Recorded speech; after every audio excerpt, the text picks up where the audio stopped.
New Orleans, Louisiana, the birthplace of jazz. You know, it may not have taken on that name had it not been for the people, past and present, that are responsible for carrying on the legacy, the tradition. What tradition? The tradition of New Orleans music, New Orleans jazz, New Orleans traditional jazz. With me is the Director of Programming, Marketing, and Communications for the New Orleans Jazz and Heritage Foundation, Kia Robinson Hatfield. Kia, welcome to the podcast. Thank you. Great to have you. So grateful to be here. Thank you. So you are literally in the core of the community, serving up all things jazz. How did you get started? I grew up in and around Uptown in Algiers, so I heard the ferry boats. That's part of my core memories as a child. Going over the ferry boat down to Jackson Square, jazz, blues, bottle caps on the bottoms of shoes. I was all in around music all of my life. I come from a musical family. They're all musicians. I am an appreciator of music, but it's literally the core, it has been the core of my life. Now, you mentioned the ferry. Yeah. What were you listening to? The Calliope? Just the Calliope, and my school was right on the banks of the Mississippi, right there, and so oftentimes we would take the ferry to go, down by Canal in and around to have lunch, sit on the levee there, and How just old were you? This is from kindergarten all the way to 8th grade, Holy Name of Mary, Algiers, Louisiana. So, and then Algiers itself, the music there, jazz and the blues, it's all around. Did you realize that it was jazz, or did you No. know that this was a legacy or tradition? Of course not. I thought it was just good music, and it wasn't until I was much older when I started to go other cities and states and travel a little bit that I realized how unique my upbringing was to have that in my life, and to then of course later on truly appreciate having those sounds be the soundtrack of my childhood. When did that bell go off? This is tradition. Yeah. Um, you know, I would say probably when in high school, so I went to Xavier Prep Uptown. We started every morning off with music. Jermaine Basil was our music teacher, and every morning we would sing the Black National Anthem. We all had chorus, and we were singing Moses Hogan. Ms. Basil she's one of my favorite teachers ever, and someone that I give credit to for leading me here to where I am today. But yeah, we were singing Moses Hogan and, spirituals, and, at the time in high school, I'm thinking I'm taking this class, I've got this teacher. I don't even think it sunk in that Jermaine Basil was my chorus teacher for 4 years. Wanda Ruzan, Sharon Martin would come to our school for assemblies and have concerts. It was just a part of our life. It was a part of our day. We would be called to assembly and have concerts, and that was normal for us. And so eventually I went up the road to Lafayette, to University of Louisiana at Lafayette, where I eventually found my major in broadcasting and communications with Francophone studies. I also did a double major with Francophone studies, specifically Louisiana French-speaking traditions. So my first job was in radio, internship was in radio, KRVS. It was Cajun, blues, Zydeco, gospel, and then I eventually found my way back home. But all the time you're living this tradition and you're finding your path. I'm immersed in it and I don't even know it. Music has literally been a part of my life since infancy. And I majored, like I said, in broadcasting. I thought I was going to be on TV, and life just took me down a different path. Once I found out that I could, um, have a career in music, per se, not as a performer, but an appreciator, a presenter, then I knew that that was where I wanted to be.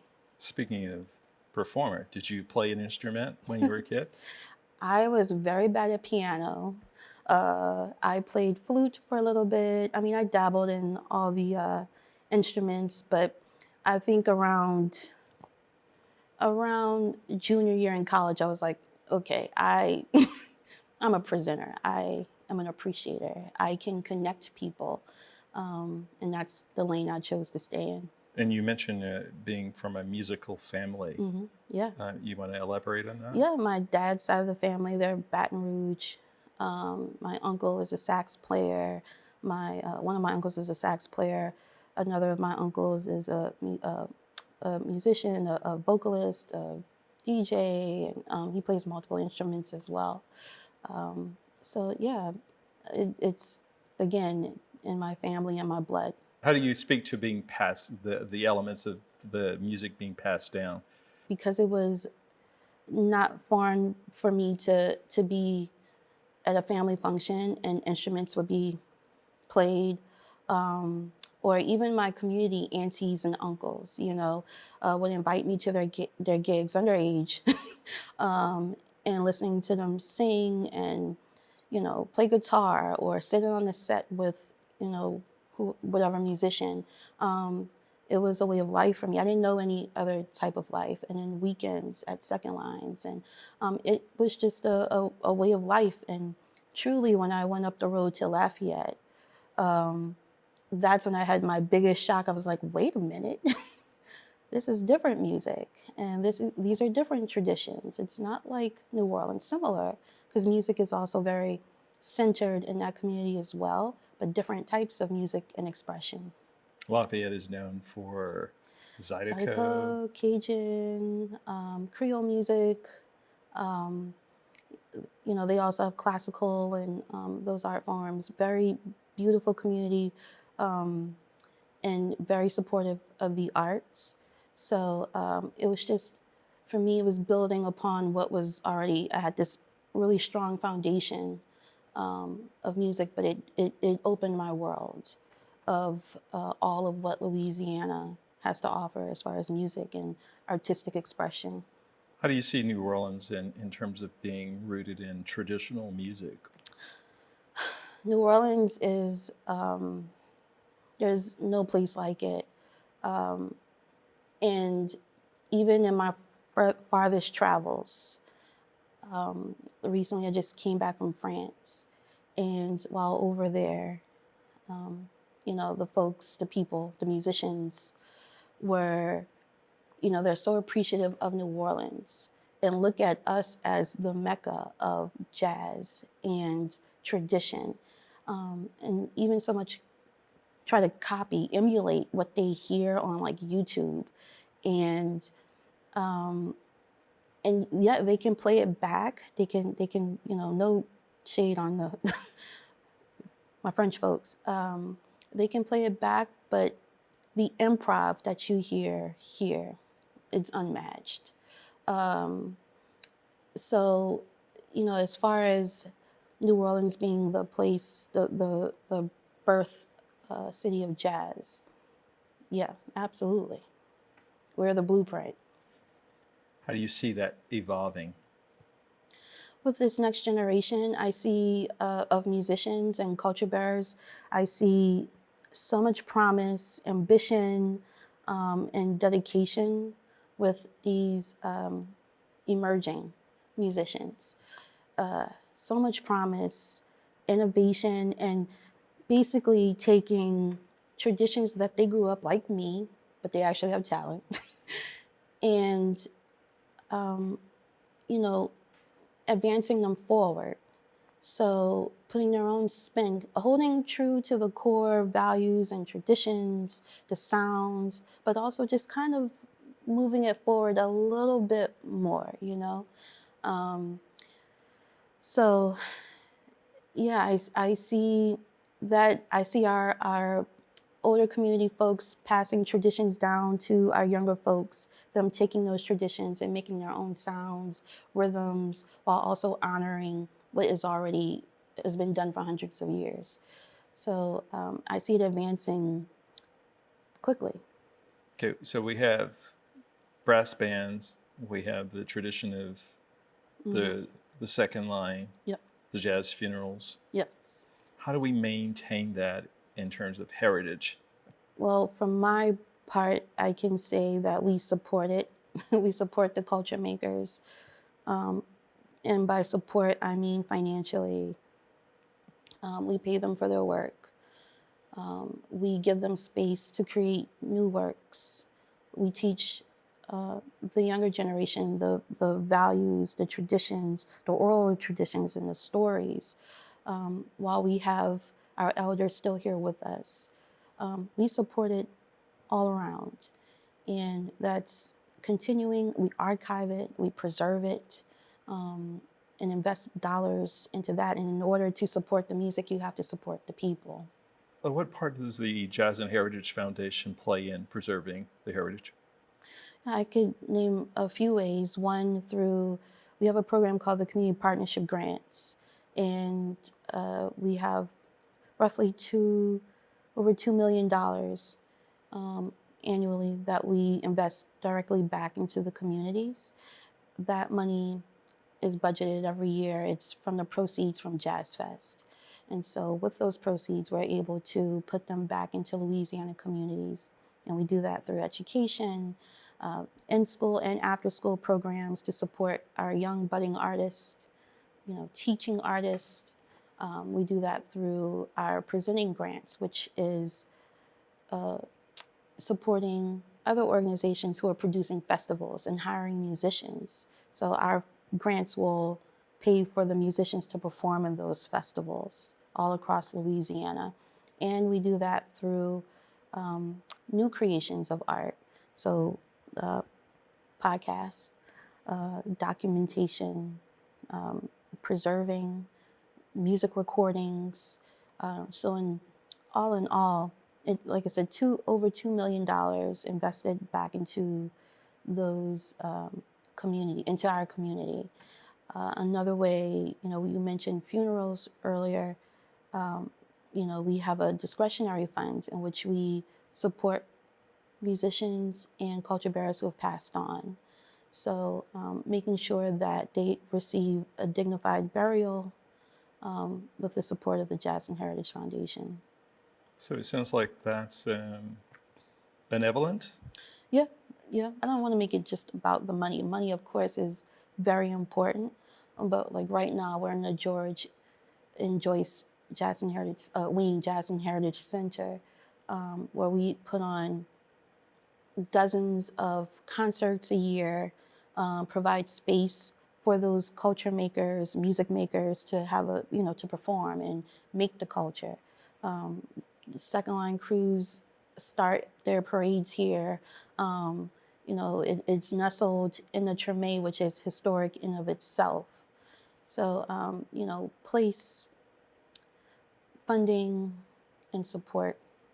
Where does traditional jazz fit into your scheme, your mission? Traditional jazz, as far as presentation, um, we present dozens of concerts a year in traditional jazz, also contemporary jazz, but we also support a lot of traditional jazz music recordings.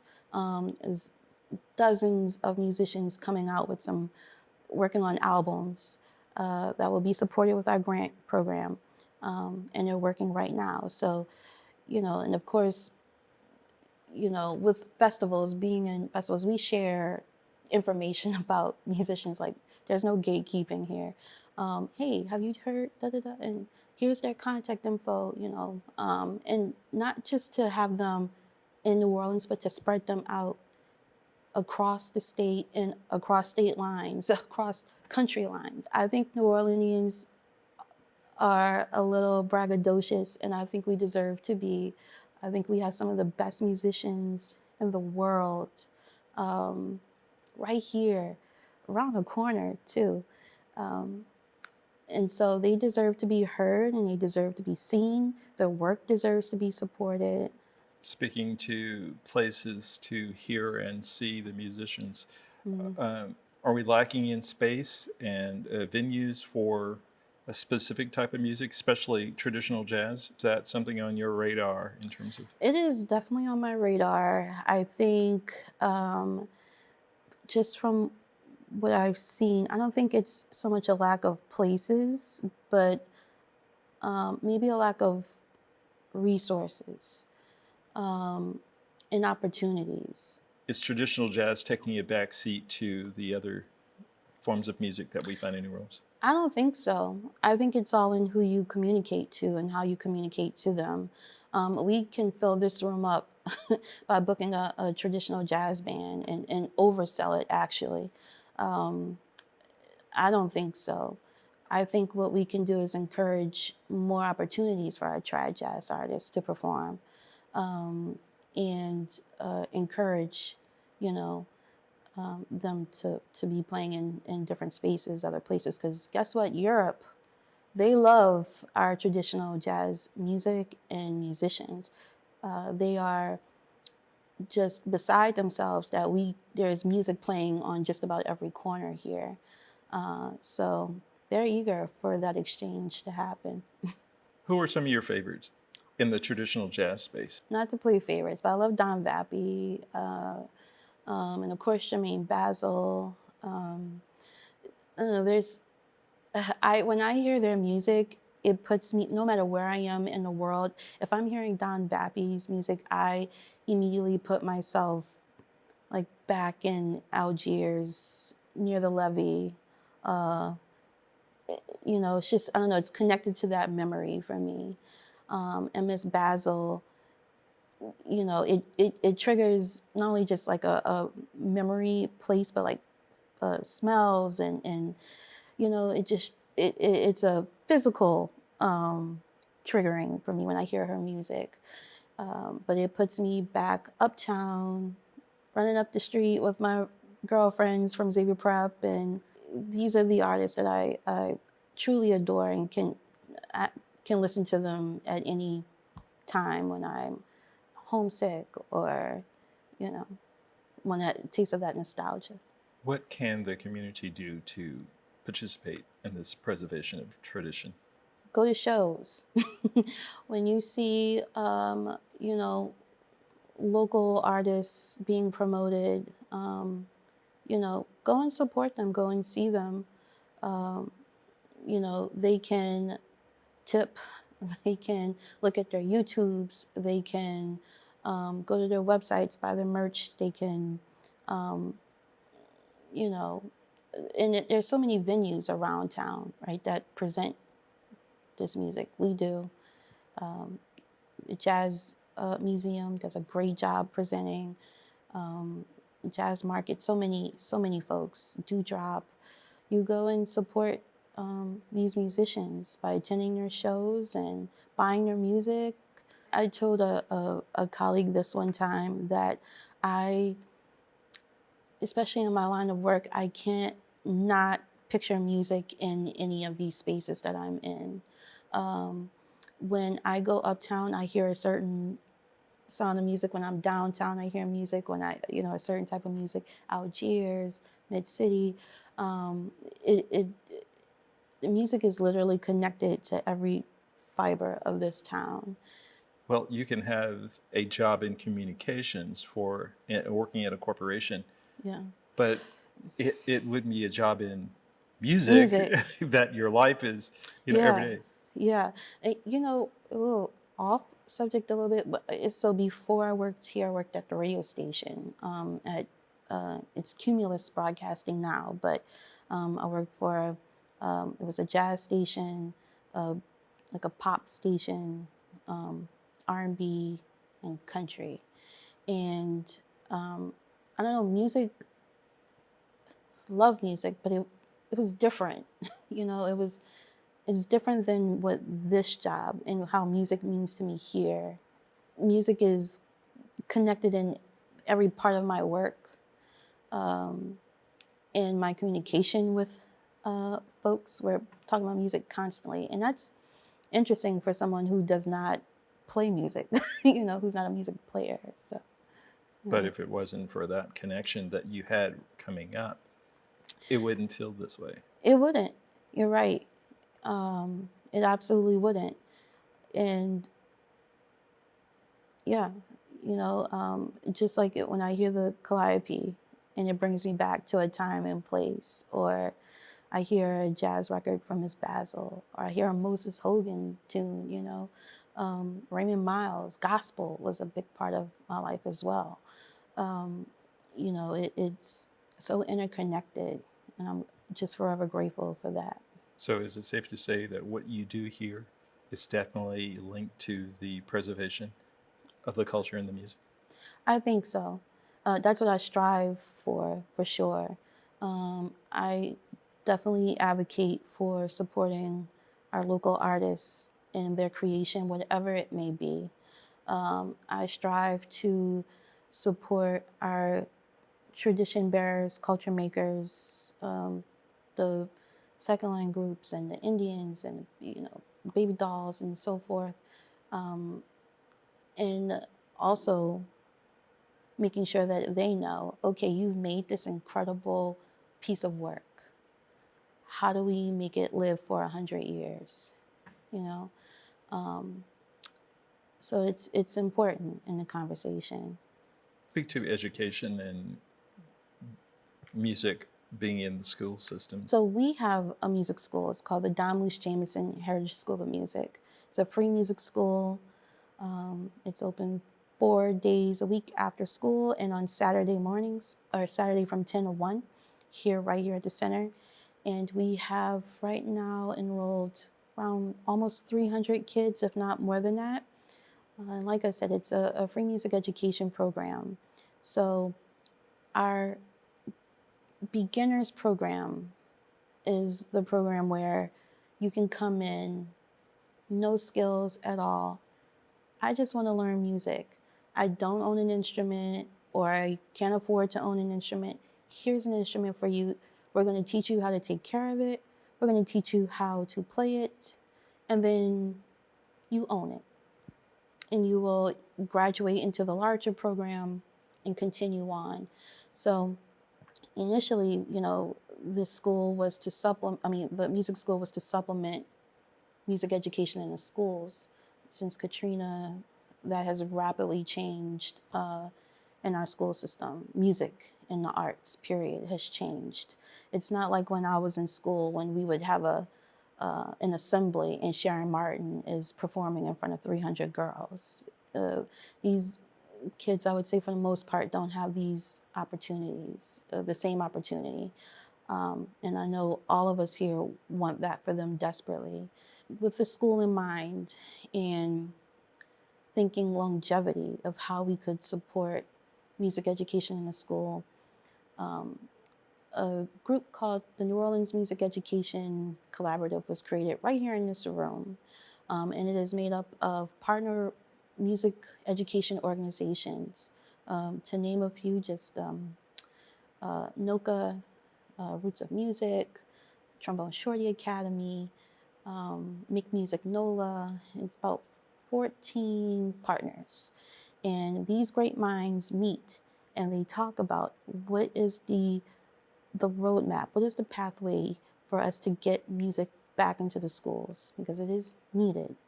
And it's wanted. So that's work that's being done right now on that front by those wonderful organizations, including our music school. And, aside from that, like I said earlier, we have grants. I would say almost half of our grant budget goes to music education or arts education in the schools. And that is, whether it's theater or new band instruments, music instruments, new uniforms, instrument repair, choir robes, music, equipment. Um, that's our way that we can support, nurturing this young generation in music education. We're talking about people who basically have given their life to support the music. Yep. There's a pool of volunteers, Yep. such as Miss Jeannie Adams, for instance. I had the Yes. chance of interviewing her, Yeah. and she lives for the music. Miss Jeannie is amazing. And she is so supportive of music in general, but also the people who are producing these events and putting them on. She comes to our shows, and I know I'm fighting with another organization because we want Miss Jeannie at our show, but their show is also good. But Miss Jeannie is, man, she is a connector. She knows how to make things work, put them together, connect people. And then, of course, on top of all of that, she appreciates music. She loves music, and her joy for music is infectious. And sometimes when it's been a long day and I've been doing this and then this meeting and then have to turn around and work, or producing a concert or a festival at night, I'm like, okay, sometimes I can get lost in, all right, it's work, it's work. Miss Jeannie will be like, listen, hold up. You have such a unique position where your work is music and connecting with people who love the music you're presenting. Don't lose sight of that. She reminds me often, check in with your favorite teacher, Miss Basil, and I do. So yes, Miss Jeannie is one of those people in our community that she's so special, and I'm so grateful to know her. Miss Sally Young is also one of those people, connector, and she introduced me to Miss Jeannie, so I'm forever grateful for her. Important case. There are a group of people who have lived this music, came up through the ranks with family members, Yes. play, and these people are now giving back. Yes. Miss Jeannie and I have the Xavier Prep connection. And yeah, she gives back. And for her, it's not, she's coming to have fun. And that's what makes it so much fun for me and everybody that she connects with, that she interacts with. So yeah, she gives back in the most thoughtful ways, and not just with her being here and helping with a green room or, ushering people this way, but just being the person in the room with the stories, the history that I connect with. She's got a story for everything, and I love it. I love her history. I love her sharing that with me. Is jazz dead? No, jazz is not dead. Jazz is alive, and I can prove it. I can prove it. It's alive in our musicians who perform it still today. It's alive in our children who are learning it. And are performing it as well. Jazz is very much so alive. What's next for Kia? Concerts, festivals. What's next is, more advocacy for music education in the schools. That fight is ongoing. What's next is advocating for more money for the arts. What's next is more concerts, more festivals, more opportunities to present our musicians and connect them with other folks who also appreciate them. You're in the music business. What is the business of music as you see it in New Orleans? I think it's growing. There are lots of things happening. It could be bigger and better. It will be bigger and better. But the business of music in New Orleans is, I think, growing rapidly. There are a lot of key players here that are not just working here, they're living here, they're working here, but they're also working in Nashville, LA, New York. So, any opportunity I can to connect musicians with those movers and shakers, I do. As a community, what do we all need to do?